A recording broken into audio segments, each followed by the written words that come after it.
এর দ্বারা কিচ্ছু হবে না। সব সময়ের জন্য সত্যবাদী যুধিষ্ঠির একটা, মানে সত্য কথা না বলে কিছুই হয় না। পেতা না, আজকে প্রাইসটা পেয়ে যেত না, নিয়ে গেল অন্য লোক, হাত তালি দিল, তুমি বসে বসে নাও বোঝো। কি হলো আবার, রাগ করছিস কেন? আরে রাগ করবো না, ওখানে একটা কম্পিটিশন হচ্ছে, তো বললো যারা বইয়ের কথায় উঠে বসো তারা সাইড হয়ে যায়।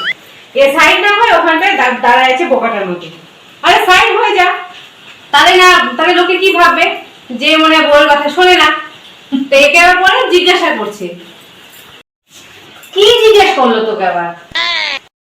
আরে আমাকে বললো কি ওখানে যে ঠিক আছে তোমার তো তাহলে তুমি বইয়ের কথা শোনো না।